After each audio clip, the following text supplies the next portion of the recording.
आगरा में पहुंची केंद्रीय मंत्री साध्वी निरंजन ज्योति मातृशक्ति समन्वय सम्मेलन में शिरकत करने पहुंची, जिन्होंने सम्मेलन में एकत्रित महिलाओं को उद्बोधन किया। मीडिया से बात करते हुए कहा कि महिलाएं आगे बढ़ती हैं तभी हमारे देश आगे बढ़ता है। केंद्रीय मंत्री साध्वी निरंजन ज्योति ने लव जिहाद पर बोलते हुए कहा कि देश में कुछ लोग हैं जो नाम बदलकर हमारी बेटियों को ले जाते हैं। जब हमारे लोग उनकी बेटियों को लाते हैं तो सम्मान पूर्वक रखते हैं, वह हमारी बेटियों के 35 टुकड़े कर देते हैं। इसके बाद विपक्ष पूरी तरह से मौन रहता है। उत्तर प्रदेश में प्रयागराज में होने वाली घटना पर बोलते हुए कहा कि पहले सड़क पर गुंडागर्दी होती थी, लेकिन सूबे में मुख्यमंत्री योगी आदित्यनाथ ने गुंडागर्दी को खत्म कर दिया है। यूपी में होने वाली अराजकता पर कहा कि दीपक बुझने लगता है तो वो फड़फड़ाने लगता है, क्योंकि अब बुझने का समय आ गया है। रामचरितमानस पर बोलते हुए कहा कि इसका जवाब योगी आदित्यनाथ ने कल सदन में दे दिया है। मेरे हिसाब से सपा को इससे ज्यादा मुंहतोड़ जवाब कभी नहीं मिल सकता।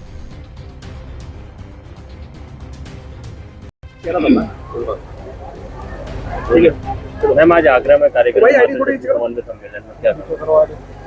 देखिए, इस मातृशक्ति समन्वय सम्मेलन में जो विषय है वो विषय आपके सामने है, जिसमें हमारी बहुत ही योग्य 4 महिलाओं ने विषय रखा। पर्यावरण, लव जिहाद, नारी की भूमिका, राष्ट्र के लिए क्या है और हम लोग अपने बच्चों के अंदर कैसे संस्कार दे सकते हैं।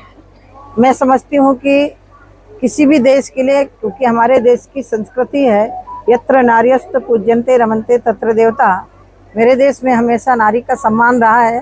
और आज आप देख रहे हैं कि माननीय प्रधानमंत्री जी जब से बने, रक्षा मंत्रालय हो, चाहे वित्त मंत्रालय हो, चाहे विदेश मंत्रालय के रूप में आदरणीय हमारी सबकी आदर्श सुषमा जी रही हों, आज वर्तमान में वित्त मंत्री आदरणीय निर्मला जी हैं, राष्ट्र के सर्वोच्च पद पर महामहिम के पद पर आदरणीय द्रौपदी मुर्मू जी हैं।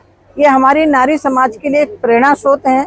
और मैं मानती हूँ कि नारी का सम्मान जहाँ होता है वहाँ देवता वास करते हैं, लक्ष्मी वास करती है।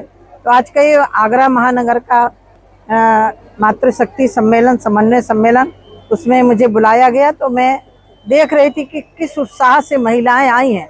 इसका मतलब महिलाएं जब आगे बढ़ती हैं तो देश अपने आप बढ़ता है।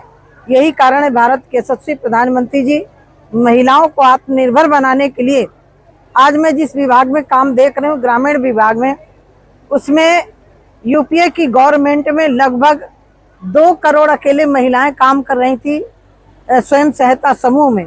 आज हम लोग 9.5 करोड़ के लगभग महिलाओं को हमने सशक्तिकरण के रास्ते पर काम दिया है। और वो महिलाएं जो पति के सामने एक एक पैसे के लिए मोहताज होती थी, आज वो नोएडा है, गाजियाबाद है, दिल्ली है, ऐसे हाटों में जाकर के अपना बनाया हुआ माल बेच रही हैं, स्वावलंबी बन रही हैं। तो मातृशक्ति स्वावलंबी बनती है तो घर अपने आप स्वावलंबन को आगे उच्च शिखर को प्राप्त होता है। लव जिहाद का भी टॉपिक रहा। देखिए, लव जिहाद के लिए देखिए 2 विषय हैं, जिसमें हमारी एक माँ बहन ने रखा, हमारी जो प्राचार्य है उन्होंने रखा, बहुत अच्छे ढंग से रखा।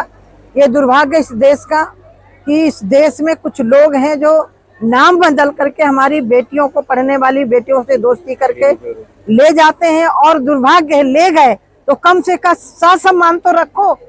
यदि हमारा कोई हिंदू लड़का मुस्लिम लड़की को लाता है तो सम्मान पूर्वक घर में रखता है, लेकिन 35 टुकड़े करके। देश भर में मातृशक्ति महिला समन्वय सम्मेलन हम कर रहे हैं। इसका उद्देश्य एकमात्र ये है कि देश में जितने भी संगठनों में महिलाएं काम कर रही हैं उन सबको एक मंच के ऊपर लाना और उस पर देश में जो भी नए विषय, चाहे करंट इश्यूज जो भी हैं, उन पर चिंतन मंथन करना, ऐसा इसका उद्देश्य है।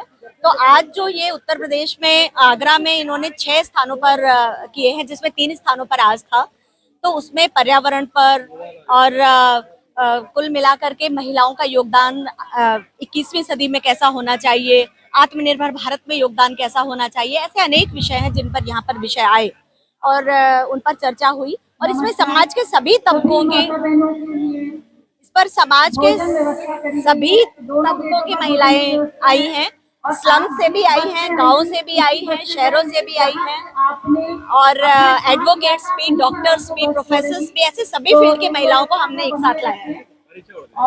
ममता यादव, महिला समन्वय, राष्ट्रीय सह सहयोग।